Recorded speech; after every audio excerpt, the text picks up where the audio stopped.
일희일비하지 않기, 잘 봤다고 자만하지 않고 못 봤다고 슬퍼하지 않고. 왜냐면 모의니까요. 모의 시험이니까 사실 점수 의미는 있지만 수능에서 잘 보시면 됩니다. 차라리 틀린 부분들은 차라리 이렇게 틀려서 다행이다 라고 생각하시면 되겠고, 사실 처음 본 인상은 자체는 좀 쉬웠다. 개인적으로 이제 상대적으로 작년 수능에 비하면 좀 쉬운 편이었고, 그리고 1등급 커트도 무난하게 나왔어요. 특히 엄매 기준으로는 이제 90점, 그 다음에 80점을 기준으로 이제 얼추 1등급, 2등급이 나오기 때문에 엄매는 난이도는 여기서보다 살짝 어렵다. 크게 달라지지 않을 거다. 그리고 이번에 문법이 좀 킬링 문제가 몇 개 있었거든요. 한 2개 정도. 그래서 그거가 1개 정도는 쉬워질 거다 정도로 이제 의미가 좀 있을 거고, 화법은 너무 쉬웠어요. 그래서 화법은 화작 부분이 조금 더 어려워질 거라는 생각을 좀 하셔야 돼요. 화작이 조금 더 어려워질 거다. 좀 등급컷이 조금 높거든요. 한 5점 정도 차이 나요, 엄매랑. 그래서 그게 언어 킬링 문제와 이제 화작 부분이 쉬워져서의 격차라고 생각하시면 됩니다. 그래서 출제위원들은 어떤 생각을 하시겠어요? 이거를 편차를 좀 맞춰야 되는데, 그럼 이제 엄매를 조금 쉽게, 그러니까 엄매를 유지하거나 조금 쉽게, 그리고 이제 화작을 이제 좀 어렵게 하는 방식으로. 진짜 화작 어려우면은 진짜 손도 못 대거든요. 그러니까 비문학처럼 나오는 경우들도 있어요.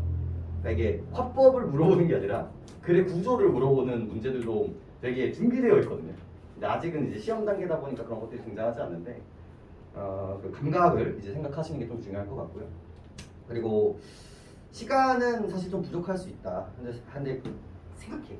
1등급 컷을 생각을 해보면 비문학 한 지문을 못 봐도 되고, 조금 더 이제 전략적으로 생각하면 3점짜리 2개 안 봐도 돼요.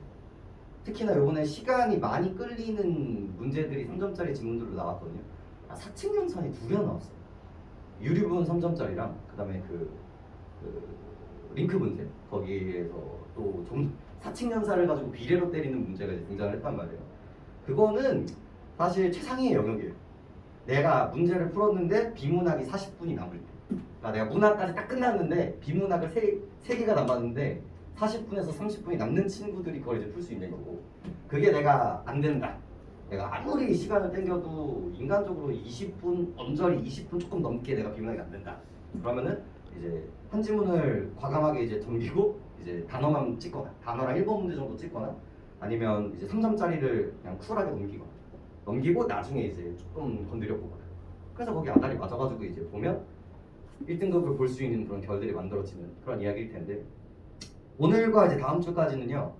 오늘은 이제 거의 9월 총평에 대한 이야기고, 전체적인 다 9월만 얘기를 할 거고요. 다음 주는 9월에다가, 오늘 다 못한 9월에다가 그 6월과 어떻게 연관성이 있는가를 볼 거예요. 그러니까 앞으로 내가 그러니까 지금부터 수능 날까지 제일 중요한 수업이 오늘이랑 다음 주, 딱 2주.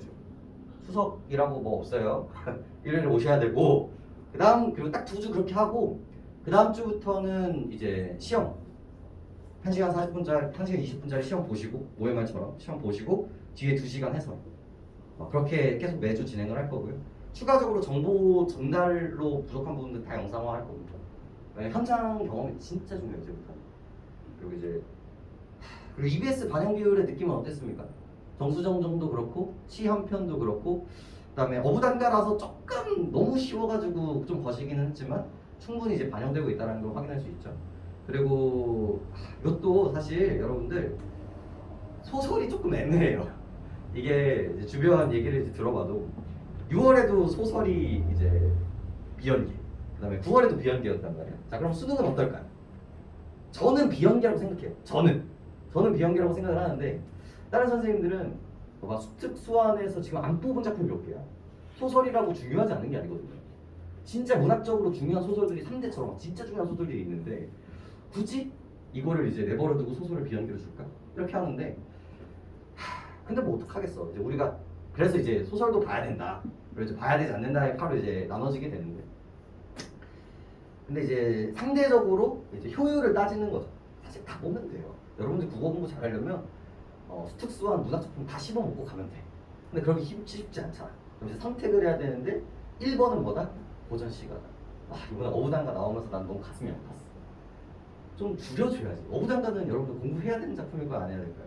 안 해야 되는 작품이에요. 왜? 그냥 기본 베이스. 여러분 가시레이 나온다고 해서 공부할 거예요? 여러분 쉽게 쓰듯이 공부할 거예요? 그런 작품이에요, 어부단가는. 그러니까 요번에 좀 만원사라든지 요번에 조금 이 긴 막 사제가라든지 그런 게 나왔어야 하나라도 조금 지울 텐데 이제는 뭐 좆됐다고 봐야지.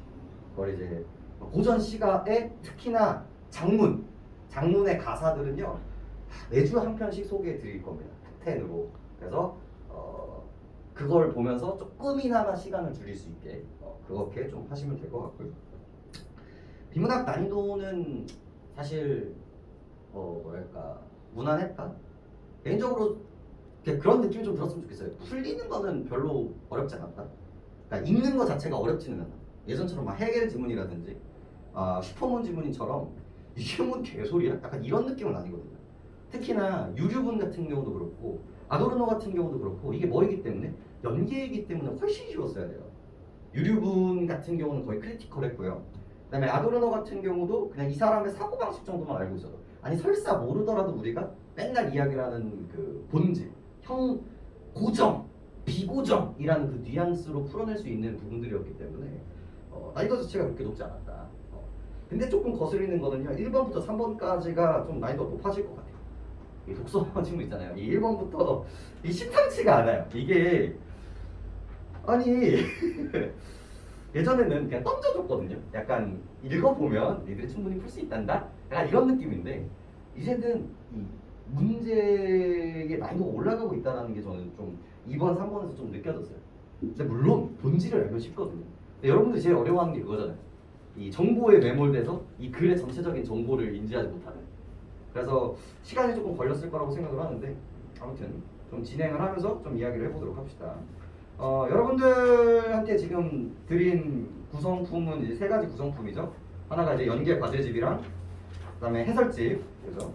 그다음에 오답률 이렇게 참고 자료들로 이제 넣어놨으니까요. 여러분들 시험지를 기반으로 그다음에 이 연계 과제집 보시면 필기할 자료가 이제 나와 있을 겁니다. 그대로 이제 다시 교재를 집어넣었으니까 이렇게 보시면 되겠고. 그리고 중간 부분에서는 수특, 이 유리분 제도와 아도르노가 어떻게 연결되어 있는가 한 번쯤 읽어보시면 좋을 것 같고, 그 다음 마지막 부분은 이 소재들이 전부 다 리트에서 나왔어요. 2013년도, 18년도, 22년도에 이 소재가 한 번씩 등장합니다. 그러니까 리트까지 공부한 이 강사 입장에서는 이제 이 소재적인 부분들도 훨씬 더 쉬웠기 때문에 내가 리트처럼 변한 이 시험지도 이제 내가 조금 보실 필요가 있구나. 이제 여러분들이 정해야 되거든요. 내가 고점 공부를 해야 될지 하점 공부를 해야 되는 거지. 그러니까 저점을 높이는 공부를 할 건지 아니면 내가 이 상승을 해야 되는 공부를 할 건지 이렇게 고민을 하셔야 돼요. 물론 두 개를 같이 하면 좋은데 같이 할 거고 어느 쪽에 이제 비중을 두느냐는 거지. 그러니까 내가 기출을 다시 분석할 건지 리트 300지를 풀 건지가 나오는 거야. 이게 주간지만 할 건지 리트까지 때릴지 아니면 문학 작품들을 더 볼지 아니면 이제 비문학 쪽으로 측면 좀 치중을 둘지 이런 시간 분배들을 이제 여러분들 고민하셔야 되기 때문에 그런 것들은 저와 이제 첨삭을 하면서 같이 좀 고민을 한번 해봅시다. 가보죠. 자, 첫 번째 1번부터 3번. 네, 1번부터 3번 보죠. 1번부터 3번.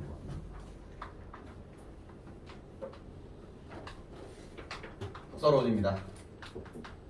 여기는 진짜 저는 좀 쉽게 나왔으면 좋겠는데 나올 게 무궁무진하거든요. 그러니까 옛날 동양도 그렇고 서양도 그렇고 그러니까 우리가 이 정보를 전달할 수 있는 순간부터 독서론, 그러니까 책을 중요하게 생각하는 서견들이 너무 많아요. 그러니까 책을 읽는 것은 우리 인생의 되게 본질적인 행위다라고 생각하시는 분들이 되게 많아요. 그러다 보니까 너무 많아. 이 보는 관점 같은 거. 이것도 글을 잘 읽기 위함을 되게 과학적으로 접근을 하는 거예요. 우리가 지적 능력이 상승하는 것들이 되게 주관적이잖아요. 그 주관적인 걸 이 눈동자의 모양을 통해서 얘가 능력치가 얼마나 향상됐는지를 보여주는 거거든요. 그리고 뭐랄까 이 수능을 보는 데 있어서 이 눈동자를 어떻게 할 것인지에 대한 전달지도 있는 거예요. 내가 모르는 단어에서는 조금 시간을 쓰고 하지만 내가 익숙한 단어에서는 넘길 수도 있어야 되고 다시 돌아와서 확인할 수도 있다. 이게 그 1등급을 받는 본질적인 부분들이거든요. 우리가 읽어보면서 어떤 사고를 했었어야 됐는지 천천히 한번 따봅시다. 1번. 자, 글을 읽는 동안 독자의 사고 과정을 밝힐 수 있는 방법 중 하나가 눈동자의 움직임 분석법입니다. 벌써 끝났어요. 딱 단어 두 가지만 찾으면 돼. 뭐야? 사고 과정. 여기 이렇게 살짝 쳐 있어야 되고요. 그 다음에 눈동자의 움직임 이렇게 돼야죠. 저야 이렇게 쓰고 있지만 여러분들 동그라미 두 개로 끝나야 되는 이야기였었단 말이에요. 자, 그리고 이것은 사고 과정이 눈동자의 움직임에 반영된다고 보고 그 특성을 분석하는 방법이다. 여기서 뭘 느껴야 돼? 뭐가 제일 중요해요? 뭐가 제일 중요해요? 반영된다고가 중요해요. 그래서 이게 어떻게 돼버려요? 이렇게 돼버려요. 이게 중요한 거 아니었어요? 이거? 그래서 여러분들 1번을 찍는 거를 두려워했으면 안 됐다. 찍었어도 이제 2번, 3번, 4번, 5번 존나 이렇게 날리듯이 읽고 넘어갔었어야 된다. 딱 시사하는 바인 거예요. 이게 이 글의 주제잖아요. 그죠? 그 다음 눈동자의 움직임에 주목한 연구에 따르면 글을 읽을 때 독자는 자신이 중요하다고 판단한 단어나 생소하다고 생각한 단어를 중심으로 읽습니다. 그래서 이 얘기를 하고 있는데 여기서 단어 두 개만 뽑으면 되는 거 아니에요? 뭐야? 이 여기서 이제 중요한 거야. 중요하게 여긴 단어와 플러스 생소하게 여긴 단어를 같이 갖고 가야 되는 문화예요. 그럼 이걸 대칭을 해줄까? 같이 갈까? 이런 것도 이제 끊임없이 고민을 해야 되는 거고. 그 다음에 이제 강사 입장에서 어떤 느낌까지 드냐면 이거는 조금 좋은 거, 이거는 조금 나쁜 거의 느낌까지도 이제 들면서 이제 이거를 분리를 할지 아니면 같이 갖고 갈지를 이제 고민하게 된다는 거야. 그 다음에 글을 읽을 때 독자는 눈동자의 단어에 멈추는 고정 그리고 고정 사이에 일어나는 도약을 보였는데 도약은 한 단어에서 다음 단어로 이동하는 짧은 도약과 단어를 건너뛰는 긴 도약으로 구분이 됩니다. 그래서 여기도 이 정도는 할 수 있는 거 아니에요? 이 정도는 이 고정과 도약으로 나눌 수 있고 이 도약은 또 뭐다? 긴 도약과 짧은 도약으로 나눌 수 있다. 이거 이악 물고 끌고 갈 수 있잖아요. 여기까지. 꼭 이렇게 누르면서 갖고 가야 돼. 여기까지. 그러니까 정보량이 늘었어. 전에 비해서. 전 6월도 그렇고 작년에 비해서 정보량이 늘었다는 게 느껴지고 이거 어디서 많이 쓰던 패턴들이야. 비문학에서 쓰던 패턴들이잖아. 그걸 약간 세비 이제 쉬운 비문학 문제들이 여기다 갖고 있어요. 어떻게 보면. 그 다음 고정이 관찰될 때에는 단어의 의미 이해가 이루어졌지만 도약이 관찰될 때에는 건너뛴 단어의 의미 이해가 이루어지지 않았다. 그래서 뭐야 여기? 얘는 이해. 여기는 이제 미. 나 1년 동안 이거밖에 안 가르쳤어. 우리가 독서할 때 1번 버튼이 이거잖아요. 그 다음에 글을 읽을 때 독자가 생각하는 단어의 중요도나 친숙함에 따라서 눈동자의 고정 횟수, 도약의 길이와 방향도 달랐습니다. 그래서 중요도와 친숙도. 이걸 끊겨야 돼. 속이 바뀌잖아. 내용 바뀌었잖아. 중요도와 친숙도에 따라서 영향을 받는다라는 구조를 이제 만들어줬어야 되고 독자가 중요하거나 생소하다고 생각할 단어일수록 고정 시간이 길었다. 이게 세트로 가는구나. 아까 전에 내가 여기서 물음표 썼던 거 기억나시죠? 이거 찢을까 같이 갈까? 근데 이거 같이 가는 거야. 중요하면 중요할수록 생소하면 생소할수록 뭐야? 길어진다라는 이미지가 잡혀야지. 그럼 이거 항상 뭐 가지고 준비하고 있어야 돼? 숏 생각해야 될 거 아니야. 그죠?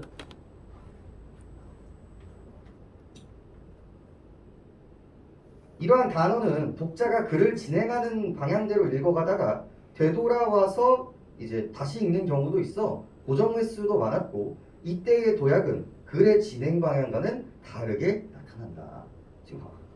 포인트가 뭐겠어? 여기에서는 오래 걸리기도 하고 진행 방향도 있었고 그죠? 그 다음에 비진행 방향도 있었는데 여기서 이제 강조하는 부분들이 뭐예요? 여기에 한 줄을 더 주고 있단 말이야. 그럼 이제 여기서 대칭이 만들어지겠지. 그럼 진행으로만 갈 때는 뭐일까? 이게 이 비문학의 본질이잖아요. 이렇게 정보를 때려버리는 게. 그다음 중요한 단어나 생소한 단어가 연속될 때는 그 단어가 눈동자가 멈추면서 도약의 길이가 짧게 됩니다. 이것도 이제 적어주시고 눈동자 움직임의 양상은 독자의 읽기 능력이 발달하면서 변화합니다. 읽기 능력이 발달하면 이전과 같은 수준의 글을 읽거나 전에 읽었던 글을 다시 읽을 때 단어마다 눈동자를 고정하지 않게 되어 이전보다 고정 횟수의 고정 시간이 줄어들고 단어를 건너뛰는 긴 도약이 자주 일어나는 모습을 관찰하게 됩니다. 그래서 뭐와 뭐의 관계를 보여주고 있어? 읽기 능력과 도약에 대한 이야기를 보고 있죠. 여기 있잖아요. 읽기 능력이 올라가면 올라갈수록 고정은 어떻게 되고요? 떨어지고요. 도약은 어떻게 해야 된다고요? 더 빨라진다는 거죠. 근데 이게 이해가 필요한 부분인가? 우리가 실제로 하고 있는 부분들인 거죠. 그 다음에 학습 경험과 독서 경험이 쌓이면서 글의 구조에 대한 지식과 아는 단어, 배경 지식이 늘어나기 때문이다. 우리 1년 내내 했던 게 이거잖아. 구조 파악하고 성선설 얘기하고 위루문 얘기하고 또한 읽기 목적을 분명하게 인식하게 되면서 그래서 중요한 단어를 정확하게 선택할 수 있는 것도 그 이유 중에 하나입니다. 이때 문맥을 파악하기 위해 이미 읽은 단어를 다시 확인하는 도약, 앞으로 읽을 단어를 먼저 탐색하게 되는 도약 등이 빈번하게 일어납니다. 그래서 이거 읽으면서 뒤로 가는 거, 앞으로 가는 거라는 이미지를 갖고 이제 문제로 들어갔었어야 된다는 거죠. 1번에 1번 벌써 똑바로 치고 끝나야 돼. 근데 봐봐. 문제를 어떻게 하는지 봐봐. 글을 읽을 때 눈동자의 움직임, 문장 부분을 봐봐. 눈동자의 움직임은 그죠? 그 다음에 독자의 사고 과정에 독자의 사고 과정에 봐봐 뭐가 더 어울려? 이 뒤소스로가 뭐가 더 어울리니? 만약에 비문학에서 이 문장을 봤어. 그러면 이 방향이 훨씬 더 지금 괜찮아. 왜냐면 우리의 글 읽기의 방향은 이쪽이니까. 근데 서술어가 뭐니? 영향을 받는 거야. 얘는 일부러 이런 거라니까. 얘 어떻게 떠줘줬어? 10개를 안 줘. 이렇게 줬잖아. 근데 얘 지금 어떻게 됐어? 이렇게 돼 있다고. 이렇게 가야 되더라고. 결국은 이거와 이거를 그냥 바꿔준 것 뿐이고 이게 글의 주제의식이기 때문에 잘낸 문제라는 거죠. 그리고 이게 아주 놀랍게도 우리 도약과 이 눈의 이동까지도 같이 적용되는 문제였다는 거죠. 그러니까 이게 이런 본질적인 얘기들을 하고 있다는 거죠. 정답률이 이제 92%거든요. 틀렸습니다. 사실 이제 답이 없다. 이런 실수를 절대 하지 말고 이 방향이 조금 트라우마가 됐으면 좋겠어요. 둘째 얘는 무조건 나와. 이게 O든 X든 무조건 나온다고. 알겠죠? 그래서 O로 나올 수도 있고 X로 나올 수 있지만 O가 됐을 때 찍어내고 X가 나왔을 때 찍어냈을 때 시간이 단축된다고. 제발 본질은 대충 지내. 오케이? 2번. 2번도 막 이것저것 붙어있죠. A. 중요하다고 생각하는 단어만 확인하기. B. 글의 진행 방향에 따라 읽어나갔다. C. 앞에 읽었던 부분으로 돌아가서 D. 집중하며 읽었다. E. 대신하여 막 이런 얘기들이 나왔는데 난이도가 낮은 것들은 그냥 정답 위주로만 조금 이야기를 해볼게요. 심지어 이제 적절하지 않은 거였으니까. 우리 정답이 몇 번이었어요? 4번이었죠. 4번 볼게요. 그와 관련된 단어에 집중하며 읽어냈대요. 생각을 해야 돼. 집중을 했어. 그러니까 집중을 하면 시간이 늘어날까 빨라질까? 요 얘기하는 거야. 고정이 될까 도약이 될까? 요 얘기잖아요. 4번 볼게요. 글의 주제와 관련이 없는 단어를 읽을 때보다 고정 시간이 짧고 고정 횟수가 적었을 것이다. 상식이야. 시간이 길어지고 고정 횟수가 많아지겠지. 앞에서도 얘기했던 부분들인 거고 그 다음에 뭐야? 그렇게 우리 때 비문학에서 나오던 그냥 기본 심플 비례식을 여기다가 적용하고 있다라는 거예요. 왜 난이도가 올라간다라고 얘기하는 줄 아시겠어요? 옛날에도 그냥 OX였어. 초반부에서는. 근데 이제 비문학이 내지문이 되고 훨씬 더 예전에는 제가 이거 취급도 안 했거든요. 야, 그냥 읽으면 되는 건데.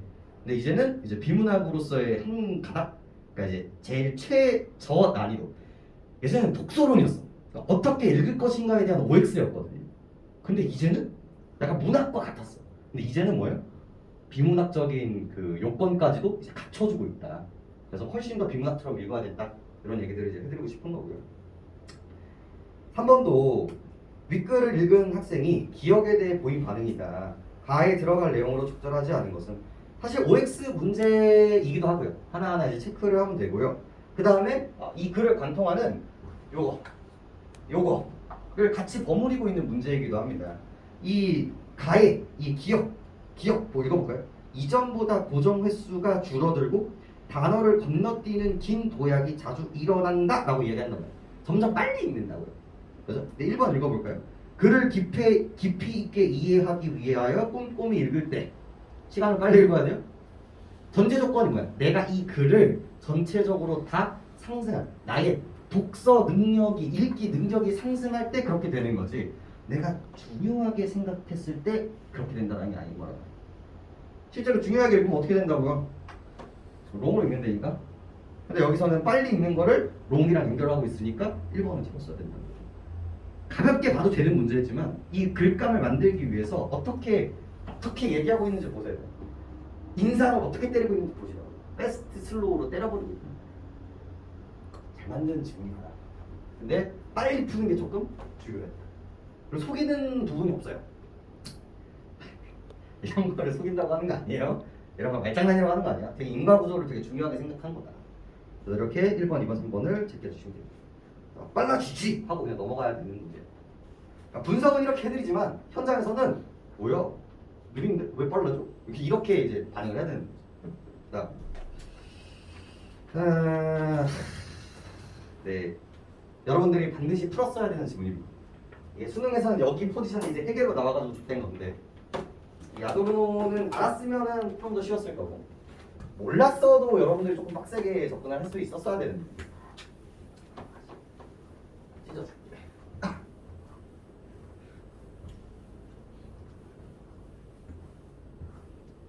이렇게 오답률이 배치되어 있는, 그러니까 탑 10이 배치되어 있는 지문이죠. 8위, 그 다음에 여기 뭐야, 8번, 14위. 그러니까 이제 이러니 저러니 해도 이제 뒤쪽 지문보다는 이쪽에서 정답률이 되게 높이 나온단 말이에요.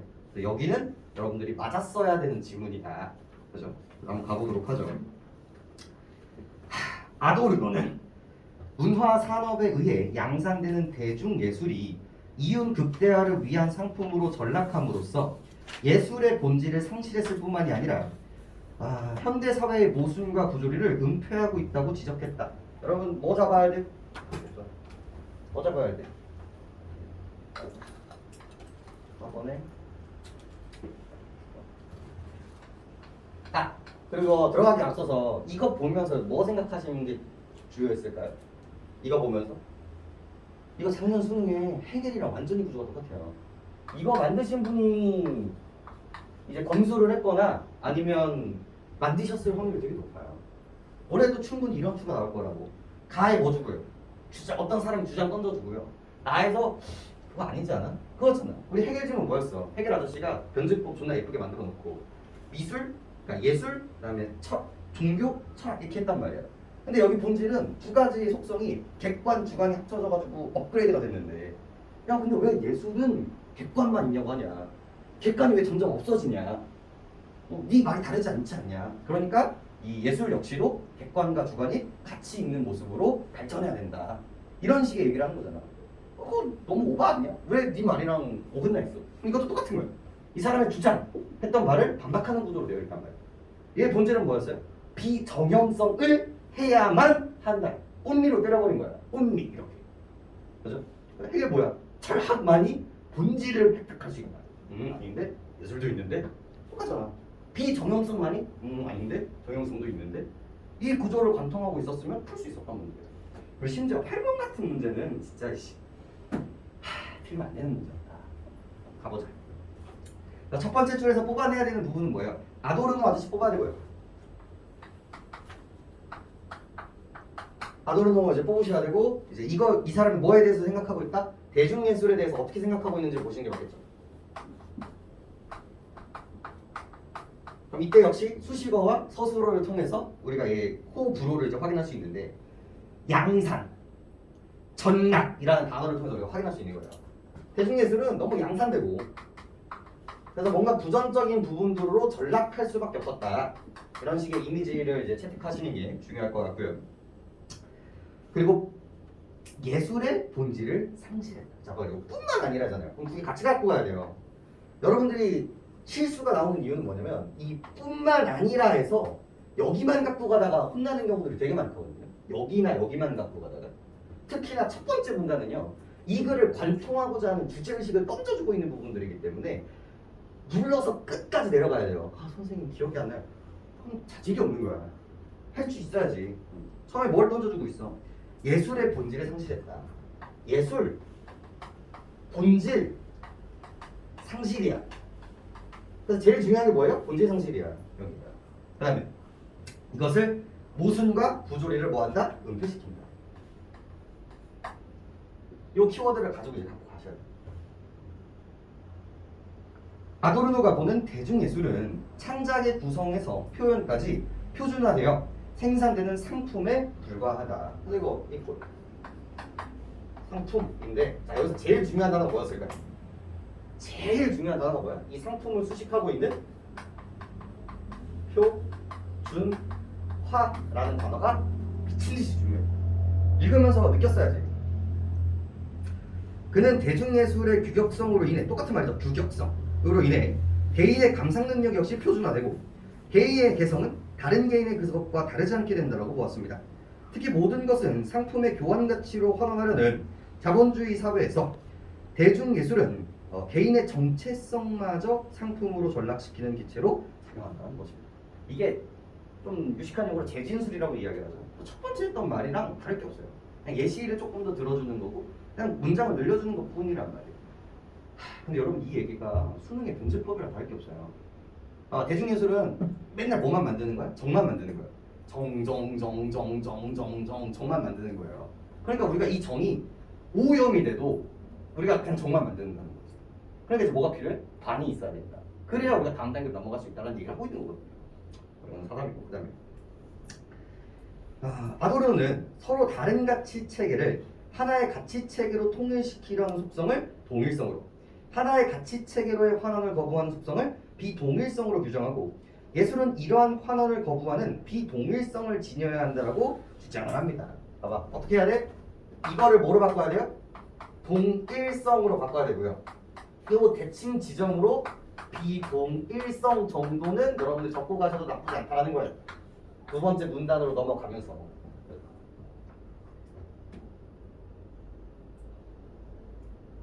그렇기 때문에 예술은 대중이 원하는 아름다운 상품이 되기를 거부하고 그 자세로 추하고 불쾌한 것이 되어야 된다는 것입니다. 그 아래에 미, 그 아래에 추. 됐죠? 그에게 있어 예술은 예술가가 직시한 세계의 본질을 감상자에게 체험하게 해야 합니다. 이거 이런 식으로 생각하시는 게 진짜 중요하거든요.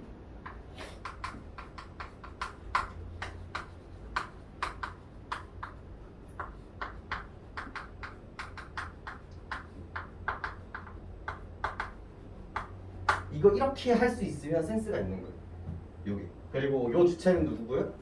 얘가 이제 예술가고, 얘가 이제 사람. 요 느낌을 봐야 되는 거고요. 그리고 이 예술 같은 경우는 그러면 어떤 느낌이 들 수밖에 없어요? 매개일 수밖에 없단 말이야. 근데 그 매개가 예쁘면 이게 된다 안 된다? 안 된다. 이상해야 이게 된다. 이 느낌을 끄집어낼 수 있으면은 이제 1등급인 거고. 그러니까 설사 그렇지 않더라도 얘가 수단이구나 이런 느낌만 가지고 가셔도 좋아요. 여러분. 이렇게 함으로써 얻을 수 있는 효과는 이 본질이라는 이미지를 끝까지 갖고 갈 수 있기 때문에 그렇습니다. 내가 왜 여기에 집착을 할까? 이 첫 번째 문단에서 이 아저씨가 얘기를 했던 이 포인트였기 때문에 그래요. 이거를 연결할 수 있는가 연결할 수 없는가는 되게 중요한 문제이기 때문에 그래요. 그다음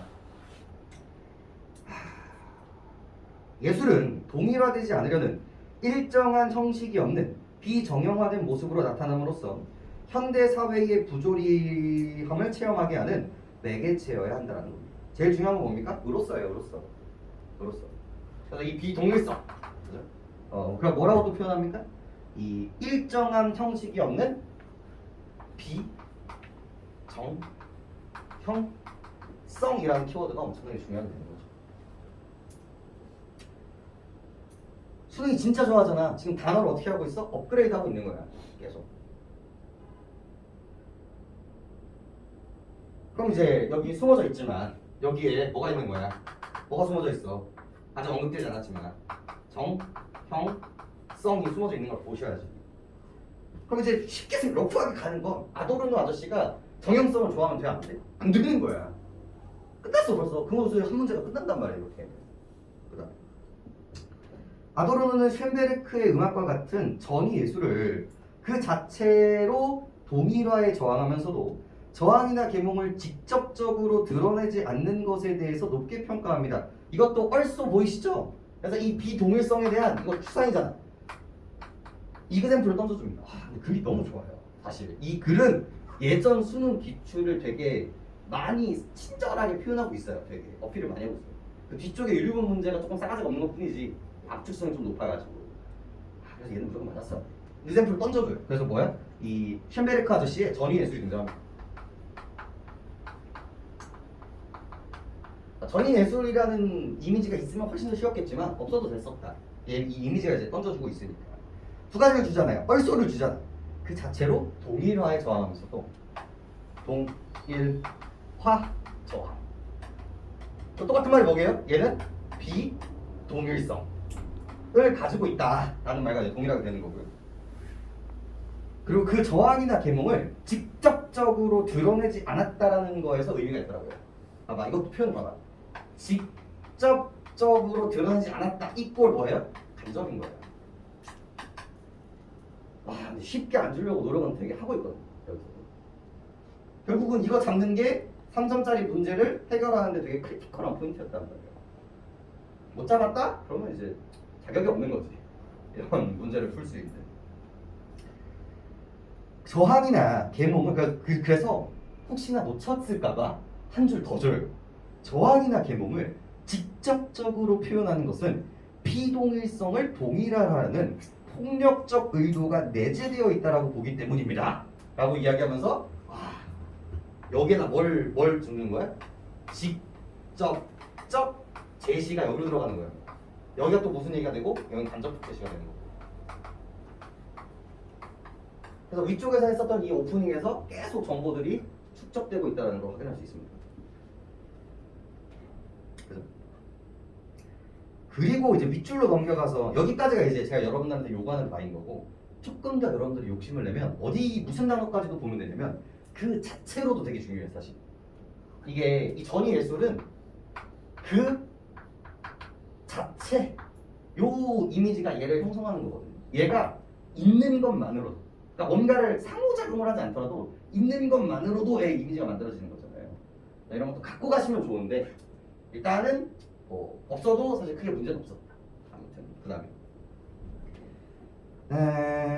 그 다음에 불협화음으로 가득 찬 쉔베르크 음악이 감상자들에게 불쾌감을 느끼게 했던 것처럼 예술은 그것에 드러난 비동일성을 체험하게 함으로써 동일화의 폭력에 저항해야 된다고 보는 것입니다.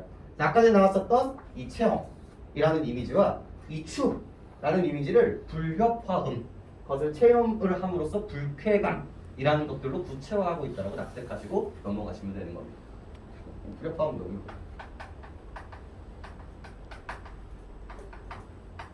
불쾌감. 이게 필수 전제 조건들이라는 거예요. 이런 것들. 얼마나 깔끔해. 아도르노에게 있어서 예술은 사회적 산물이며 그래서 미학은 작품에 침전된 사회의 고통스러운 상태를 알기 위해 존재합니다. 이거 산물이며에서 여러분들이 해야 될 거 뭐예요? 이거 산물이며에서 여러분들 해야 될 거 뭐예요? 이거예요. 이게 이런 이미지가 만들어지거든요. 이런 것도 충분히 어떤 문제로 바뀔 수 있냐면 예술은 사회에 영향을 받지 않는다고 나올 수 있어요. 왜냐면 얘가 정이고 얘가 반이잖아. 지금 얘가 추구하는 바가.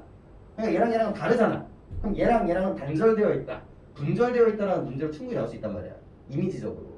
하지만 산물이면 얘랑 얘랑 달라야 되기는 하지만 아무튼 영향을 받아서 바뀐다라는 거잖아요. 그죠? 정이 있어야 반이 있는 것처럼. 이런 느낌도 조금 버릇을 들이시는 게 중요하고요. 그래서 미학은 그는 비동일성 그 자체를 속성으로 하는 전위 예술은 예술이 추구해야 할 바람직한 모습으로 제시했다. 그래서 그 자체라는 이야기를 또 놓칠까봐 한 번 더 제시해보자. 이거 자체가 이제 비동일성 그 자체이기 때문에. 그래서 이거 역시도 제가 하는 작업은 그거거든요. 이렇게 한 다음에 얘가 뭐라고 강조를 했어? 그 자체로 뭐가 있다? 이 비동일성. 요 이미지로 한 번 더 저는 잡고 이제 가요. 얘가 이 속성을 가지고 있다는 걸 절대로 잊지 말아야지. 왜요? 화장실? 됐죠? 나가면 가보시죠. 나가. 여기 스탠스인 거예요. 다가 이 사람이 존나게 떠들었어. 이 대중예술은 개쓰레기고 그래서 이거를 벗어나기 위해서 전위예술 같은 비동일성, 비정형성, 간접적 제시를 통해서 이 문제점, 이 프로블럼을 해결해야 한다. 근데 새롭게 뭐가 된다니까? 나갑니다. 그럼 이제 얘의 스탠스를 봐야 돼. 제가 말했잖아요. 여러분들은 어떤 시대에 살고 있다고? 교집합의 시대에 살고 있다고. 뭐는 동의하고 뭐는 까는지를 정확하게 해야 돼. 그래서 그러니까 이게 난이도가 교집합에서 나오면 올라가요. 서로가 같이 인정하고 있는 부분에서 나오면 올라가고요. 대칭이 되는 부분에서는 난이도가 낮아지는 거거든요. 근데 요번 문제 얘네들이 쉬웠던 이유는 뭐예요? 다 대칭에서 나왔기 때문에 그래. 읽어볼게. 아도르노의 미학은 예술과 사회의 관계를 통해 예술의 자율성을 추구했다는 점에서 긍정적으로 평가됩니다. 교집합이에요. 그리고 앞에 있었던 내용을 재진술하고 있는 것 뿐이야. 자율성, 여기서 뭐 할게 여기? 이거 여기에서 자율성 넣으면 돼요. 네가 정의라고 얘기해봤자 우리는 반할 거야. 이 느낌이거든요. 예술은 사회적인 것과 동시에 사회에서 떨어져 사회의 본질을 직시하는 것이어야 한다고 보는 것입니다. 즉 사회에 영향을 받기는 하지만 그것과 달라져야 된다. 약간 모순되기는 하지만 이 속성을 얘기하고 있는 부분이죠. 그의 미학은 기존 예술에 대한 비판적 관점을 제공합니다.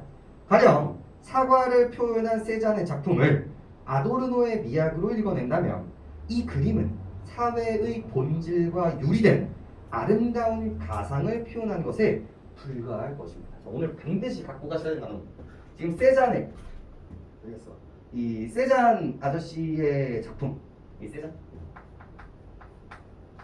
세잔의 작품을 예시로 들고 있는데 이 세잔 예시를 아도르노의 관점에서 보면 키워드가 되게 중요하거든요. 유리라는 단어가 되게 중요하고 그 다음에 불과하다라는 뉘앙스가 되게 중요한 거죠. 그리고 반드시 찍었어야 되는 단어가 뭐예요? 본질인 거. 즉, 이 아도르노 아저씨는 이 세잔의 작품을 좋게 보는 거야, 나쁘게 보는 거야? 나쁘게 보는 거야. 왜? 본질의 유리가 되었으니까. 왜? 본질을 표현해야 되는데. 그죠? 그래서 서술어에서 그 뉘앙스가 까지고 있는 거야. 그죠? 근데 봐. 하지만 여기서 이제 나오겠다라는 얘기를 하고 있죠. 하지만 세잔의 작품은 예술가의 주관적 인상을 붉은색과 회색 등의 색채와 기하학적 형태로 표현한 미메시스일 수 있다. 봐봐, 여러분들이 이 세잔을 설명할 때 이 아저씨가 여기가 이제 우리 어디 갔어? 아도르노 아저씨의 이제 관점이잖아. 그럼 이제 여기 나필자의 이제 관점일 거란 말이에요. 여기서 제일 중요한 단어가 뭘까요? 주관성이에요. 그럼 얘의 입장은 뭐일 확률이 되게 높아요? 객관인 입장이 되게 높아요. 그러니까 아까 전에 이 얘기들이 객관으로 퉁쳐질 수 있는 확률이 있어요. 물론 딱딱 나눠지는 건 아니지만 우리는 글감을 그런 식으로 나누면서 읽어야 된다는 거야. 그 다음에 여러분들이 미메시스라는 단어를 알 확률이 이거를 어떻게 알아? 이걸 어떻게 알아 여러분들이? 몰라. 하지만 나 입장에서는 좋은 거라고 생각하고 읽어야지. 이거 설명이 이데아, 있죠? 우리 이상향을 현실에 형상화하는 거야. 그러니까 사과를 예쁘게 이렇게 해놨어.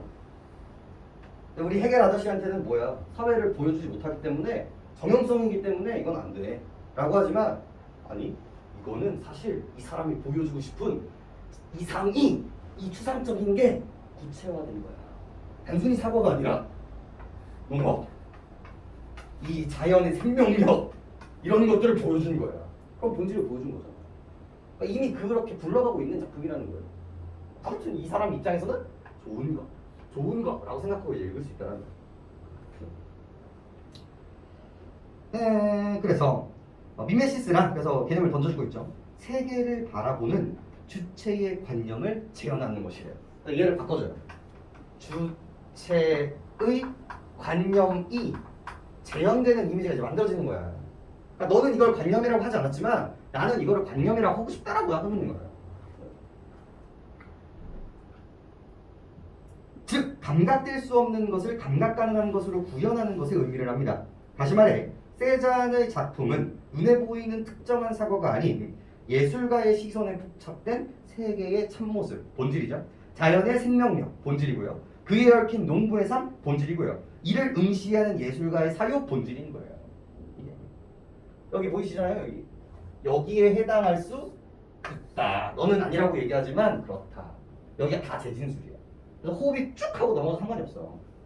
그다음 아도르노는 예술이 예술가의 푹착된 세계의 본질을 감상자로 하여금 체험하게 하는 것이어야 한다라고 봅니다. 이것도 뭡니까? 그러나 그는 이러한 미적 체험을 현대 사회의 부조리에 동그라미 쳐야겠죠. 국한시킴으로써 진정한 예술을 감각적 대상인 형태 그 자체인 비정형성, 그러니까 감각적 동그라미 쳐야 되고 비정형성 동그라미 쳐야 되고 한정 동그라미 쳐야 된다는 거야.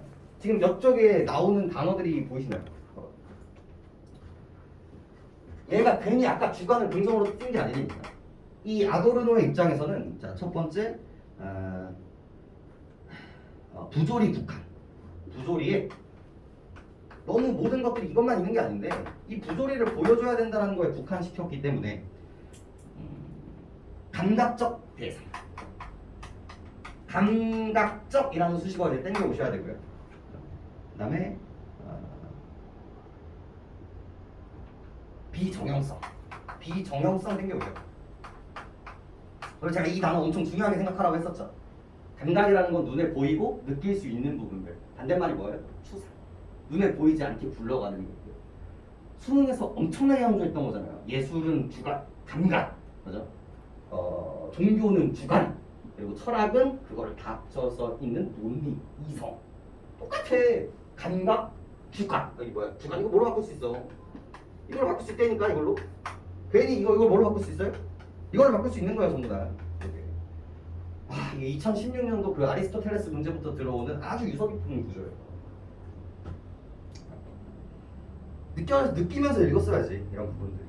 그 다음에 결국 아도르노는 미학에서의 주관적 재현이라는 미메시스가 부정되고 있다. 지금 얘의 결핍에 대해서 얘기를 하고 있지. 얘는 이것만 때렸어. 그럼 우리가 이거를 까기 위해선 뭘 까면 돼요? 벌소로 까면 돼요. 얘 입장에서는 뭐예요? 그래 객관 있을 수 있지. 하지만 뭐도 있을 수 있다? 이 주관도 네가 생각해줘야 되는 거 아니야? 라고 얘기하고 있는 거예요. 한편 아도르노의 미학은 예술의 영역을 극도로 축소시키고 있습니다. 그래서 특히 여기 맞구나. 한편 아도르노는 미학의 예술의 영역을 극대로 축소시키고 있습니다. 즉 그 자신은 동일화의 폭력을 비판하지만 자신이 추구해야 하는 전위 예술만이 진정한 예술이라고 주장하면서 어디 동그라미 쳐야 돼? 만 동그라미 치셔야겠죠. 전위 예술 관점에서 예술의 동일화를 시도하려고 하고 있습니다. 아저씨 동일화 싫어하셨잖아요. 정형성 동일화 되게 싫어하셨는데 모든 예술은 뭐여야만 한대요? 전위 예술이어야만 한다라고 얘기를 하니까 당신이 제일 싫어하는 거 하고 계신 거 아니에요? 모순된 거 하고 계신 거 아니에요? 라고 얘기하고 있죠. 특히 이는 현실 속에서 다양한 예술의 가치가 발견된 길을 박탈합니다. 실수로 찍혀 어떠한 주관도 결여되어 있는 사진에서조차 새로운 예술 정신을 발견하는 것이 가능하다는 베냐민의 지적처럼 전위 예술이 아닌 예술에서도 미적 가치를 발견할 수 있습니다. 또한 대중음악이 사회적 저항 메시지를 전달하는 사례도 있듯이 자본의 논리에 편승된 대중예술이라고 하더라도 사회에 대한 비판적 기능을 수행하는 경우도 있습니다. 라고 얘기를 하고 있거든요. 이게 쉽게 얘기하면 일단 정말 쉽게 넘어가려면 뭐예요? 우리 이 아저씨는 이 아도르노 아저씨는 뭐만 추구하고 있어요? 이 객관만 추구하고 있어요. 그리고 이 아저씨는 이제 뭐까지도 추구하고 있는 거예요? 주관을 추구하고 있다. 온리가 아니라 이제 ETC 나머지 것도 가능하다. 요런 이미지로 이제 하시는 게 이제 첫 번째. 이게 이렇게 넘어가도 돼요. 근데 이 글을 조금 더 이제 구체적으로 보면 이렇게도 되거든요. 의도 없음, 의도 있음. 그리고 객관, 주관. 이렇게 나눠요. 이렇게 나눌 수 있거든요. 방금 이 마지막 문단은. 근데 이 아도르노 아저씨는 뭐만 예술이라고 얘기하는 거예요. 이것만 예술이라고 하는 거예요. 근데 마지막 문제는 의도가 없어도 거기서 뭐가 있을 수 있다? 본질이 있을 수 있다. 미학이 있을 수 있다. 이것도 가능하고. 아니 주관을 갖고 개같이 대중예술을 한 거잖아. 개같이 대중예술을 했었어도 뭐 있을 수 있다? 다 될 수가 있다. 그래서 이거와 이 나머지의 차이. 나돌 여기 온리가 아니라 그 나머지 것들도 다 미술이다. 이렇게 이제 접근하면 된다는 거죠. 4번 아주 높은 정답률을 보여주고 있죠. 이 문제도 아마 다시 나올 확률이 되게 높아요. 형태가 조금 달라지더라도 그 방향성 자체가 그대로 유지될 필요가 있는데 3번이 되게 이상하죠. 가는 나와 달리 화제에 관련된 개념을 정의하고 포인트, 개념의 변화 과정. 결국은 뭐에 좀 초점을 둘 필요가 있다? 여기가 별 5개인 거예요. 문학이든 비문학이든 변화하는가 안 하는가는 졸라게 예민해야 된다. 근데 가 같은 경우는 처음부터 끝까지 아도르노의 관점을 유지하고 있기 때문에 틀린 부분이라고 볼 수가 있겠죠.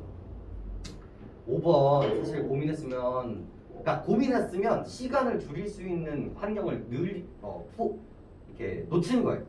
1번도 봐봐. 그냥 안 줘. 아도르노가 보는 대중예술이야. 좋아요, 나빠요? 부정적이어야만 해. 근데 왜 부정적이야? 양산형이고 그 다음에 본질 상실했고 은폐하려고 하기 때문이에요. 1번 읽어볼까요? 문화 산업을 통해 상품화된 개인의 정체성과, 이거 좋아해요, 나빠해? 문화 산업을 통해 상품화된 거 좋아해, 나빠해? 나빠한단 말이야. 대립적 관계를 형성한대. 결국은 또 중요한 단어 뭐 나와요? 결국은 이 수능 관통하는 단어. 이게 대립이냐 아니냐인 거야. 결국 어디서 나왔어? 여기서 나왔는데 또 그냥 안 줘. 그냥 쉽게 주면 되는데 이 이름을 뭐로 바꿔줘요? 이 상품화된 개인의 정체성. 개인의 정체성이면 이거 맞는 말이야, 틀린 말이야? 맞는 말이야. 개인의 정체성은 본질이거든. 근데 앞에 수식어가 뭐가 붙어요? 상품화 괜히 붙는 거야.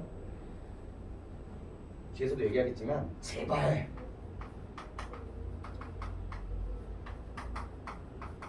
특히나 얘는요 너무 중요해요. 이렇게 읽을 때도 관영어는 찍어야 돼. 서술어랑 관영어는요 얘의 속성을 정해주는 아이들이기 때문에, 문학도 마찬가지지만 문학은 인상으로 끝나지만 비문학은 인상에서 안 끝나요. 속성을 부여하잖아. 아예 완전히 어긋나 있죠. 그래서 1번 찍고 나머지는 깨끗해야 돼요. 빨리 풀려면. 근데 우리는 그런 이제 야수의 심장이 없기 때문에 이제 읽어보면 일정한 규격에 맞춰서 생산될 때 자본주의의 교환 가치, 그죠? 자본주의 사회의 속성을 은폐, 개성의 차이, 상실, 이런 것들이 다 다른 말로서 표현한 것뿐이었다. 1번 찍고 넘어갈 수 있었어야 된다. 속도를 붙였어야 되는 거고. 그다음 쉬운 거부터 좀 볼까요? 8번 보겠습니다. 8번. 이것도 어렵지. 설명하게 되면 한도 끝도 없는데 봐봐. 3번 읽어볼게요. A의 작품. A는 누구의 관점이야? 이 문제 똑같이 나올 거거든. 이게 이 지문에서 여러분들이 시사하는 바는요, 이 주장이 누구의 스탠스인지를 이악물고 나눠야 된다는 거야. A의 관점과 B의 관점을 나눠야 되는 건데, 3번 아도르노의 관점에서 봤을 때 두 번째 문장, 사회에 대한 저항을 직접적으로 드러낸 예술이어야만 진정한 예술이라고 할 수 있대요. 내가 여기에서 시간이 걸리면 안 된다니까. 4번 5번 읽을 필요 있어 없어? 없어. 이건 맞추라고 준 거야. 난이도 조절용. 뒤에 있는 지문들이 개 같으니까 시간이 걸릴 거니까 여기서 네가 얼른 얻어가라라고 주는 건데, 이거를 못 풀었다? 이거는 기본기가 안 돼 있는 거야. 대놓고 썼잖아. 씨. 이름도 안 바꿨어. 어디 갔어? 이름도 안 바꿨다니까. 이거 난이도 올리려면 다른 이름으로 바꿔주거나 수식어를 되게 복잡하게 할 텐데 그냥 주고 있잖아. 한번 찍었어야 돼. 더 볼 이야기가 없어요. 이건 의도가 좀 그렇기 때문에. 그 다음에 이제 7번. 이것도 제발 실수하지 마. 제발 화살표를 하는 버릇을 들이세요. 나 이거 진짜 많이 봐요. 이게 얘의 입장에서 얘를 까는 건지 얘의 입장에서 얘를 까는 건지를 처음부터 인지를 하고, 제발 인지를 하고 들어. 이게 쓱 했는데 1번도 맞고 2번도 맞고 3번도 맞고 하면서 이제 이상함을 느끼는 거예요. 딱 다시 보니까 아도르노의 관점이 아니라 나의 관점이었네. 근데 그거를 마지막 순간까지 인지를 못하고 틀려오는 애들이 존나게 많아요. 수능 내가 잘 봤거든? 근데 등급이 안 나와. 이런 경우에 내가 쟤도 다 읽었어. 이해 다 했어. 틀렸어. 이유는 뭐야? 반대로 읽은 거야. 아닐 것 같지? 너무 많아요. 그 수능이라는 그 긴장감 속에서. 이것도 다 버릇이거든요. 그래서 인지를 하세요. 그래서 7번은 가의 아도르노의 관점을 바탕으로 할 때 니은에 대해 반박할 수 있는 말로 적절하는 거죠. 야, 레벨이 올랐어. 우리 수능에서는 뭐였어? 다 얘기를 한 다음에 우리 나가 까는 형식으로 되어 있었단 말이에요. 그죠? 근데 이제는 뭐야? 나를 깐 걸 다시 까는 재방박의 구조로 되고 있어. 사유를 한 번 더 해야 되는 거예요. 사유를 한 번 더. 그래서 이제 난이도가 올라갔다라고 보시면 되는데, 결국 이제 본질은 어디서 찾아야 돼요? 우리 5번 볼까요? 동일화를 거부하는 속성이 전이 예실의 본질이므로 전이 예술을 추구하는 것이 동일화가 아니라 비동일화를 지향하는 것이다. 우리 니은이 뭐였어? 전이 예술의 관점에서 동일화를 시도하고 있다. 얘가 까는 포인트는 너 이거 가지고 동일화하려고 하고 있지 않냐. 근데 아까 전에 우리 전이 예술의 속성을 잡았다면 뭐가 보이기 시작을 해요? 얘가 보이기 시작한다는 거지. 그러니까 얘의 관점에서 이걸 깔 수 있는 건 이 속성이라는 거예요. 이렇게. 난 이거를 동일하고 하지만 결국 얘네들은 뭐로 통일되기 때문에 비동일성이 동일화되는 것이기 때문에 너의 논리에서는 벗어날 수 있다. 이런 식의 구조로 가야 된다는 거죠. 어려워. 실제로 이거는 안 닿을 수도 있어요. 사고가. 안 보일 수 있는데 그래도 이제 연결을 하실 필요는 있다. 8번 8입니다. 여기서 제일 이제 이 오답률이 높은 문제 중에 하나인데 행동강령이야. 제발 기억만 읽고 풀려고 하지 마요. 물론 기억만 읽고 풀렸으면 좋기는 한데 처음에 이게 안 보일 수 아니야. 기억이 있잖아. 제발. 그래서 내줄게요.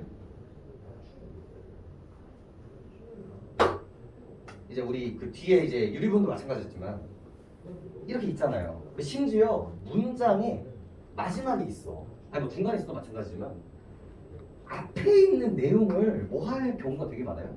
정리하고 종합하고 이 마무리 짓는 단계들이 있단 말이야. 이 한 줄로 요약하는 거란 말이야 이게. 근데 왜 이것만 가지고 자꾸 풀려고 해? 여러분들 오답 나오는 거 보면 항상 이것만 보다가 틀려오는 경우들이 되게 많거든요. 제발 어디까지는 읽어줘요? 앞 문장까지는 읽어주세요. 제발. 수능에서도 그렇게 행동 능력을 지으세요. 그러면 조금 더 기준이 생겨요. 그 위 거 볼까? 그러나 그는 이러한 미적 체험을 현대 사회의 부조리에 국한시킴으로써 진정한 감각적 대상인 형태 그 자체의 비형상성에 대한 체험으로 한정합니다. 결국 주관의 재현이라는 미메시스가 부정되고 있습니다. 그래서 이 아저씨는 결국은 뭐에 한정하고 있어요? 이 객관적인 요소인 비정형성에 한정시키고 있다. 그래서 이렇게 하다 보니까 이 주관성이 뭐가 되어 있다? 있을 수 있음에도 불구하고 결여되어 있다라는 키워드를 가지고 문장을 들어가야 되는 거예요. 그리고 이거를 평가를 할 때 1번, 2번, 3번, 4번, 5번 중에 고민할 수 있지. 고민할 수 있는데 그때 이거와 가장 유사한 거를 찾는다라고 생각하면 이제 보이기 시작해요. 이게 없으면 다 맞는 말처럼 보여. 특히나 1번 볼게요. 비정형성 형태뿐만이 아니라 정형적 형태 역시 재현되기 때문이다. 되게 그럴싸해요. 우리가 그렇게 읽었으니까 이것뿐만이 아니라 요것뿐만이 아니라 요거에서도 좋은 거 나올 수 있다. 괜찮은 얘기인 거야. 하지만 여기 기억의 앞뒤에서는 결국 뭐예요?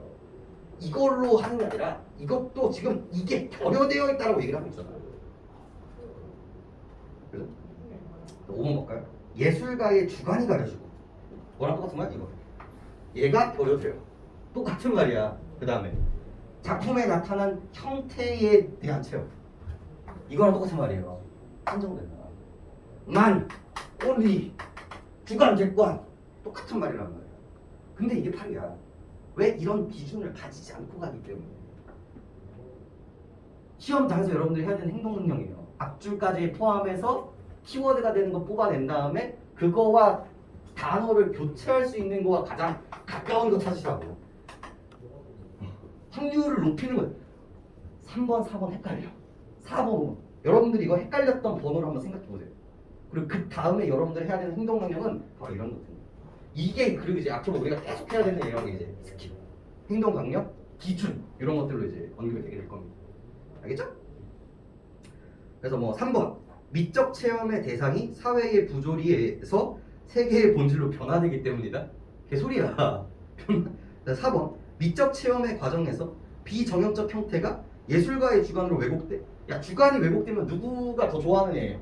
우리 아도르노 아저씨가 더 좋아하는 예시인 거야. 그러니까 3번, 4번 다 지우고 5번까지 갈 수 있단 말이에요.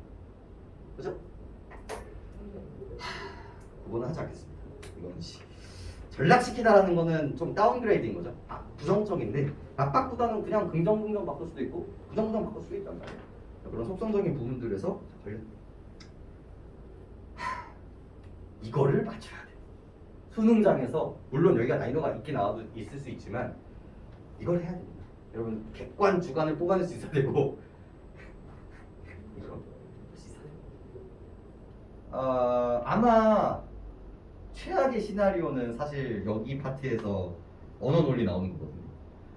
이제 앞으로 남은 이제 EBS 같은 경우는 아마 다 영상으로 찍을 텐데 왜냐면 할 시간이 별로 없어. 그러니까 모의고사를 보고 거기에 이제 인문 파트가 나오면 거기에 연결된 인문 파트들을 이제 같이 읽어주는 영상을 하나 올릴 거예요. 그냥 한 10분 정도 그냥 듣고 끝내버리게. 문제 풀 필요 없어요, 스트. 그냥 읽기만 하면 돼. 요번에 유류분 하면서 느끼셨을 거예요. 내가 이거를 그런 시대가 됐어. 너무 과하자. 그런 시대가 1등급을 받기 위해서. 재수생들은 그런 거 안 보고 올 것 같아? 다 보고 와, 걔네들은. 그거보다 더 심한 거 보고 와. 근데 여러분들 현역으로서 이겨내야 되니까 효율적으로 한번 해보자. 자, 끝나도록 합시다. 조용히 끊어주세요.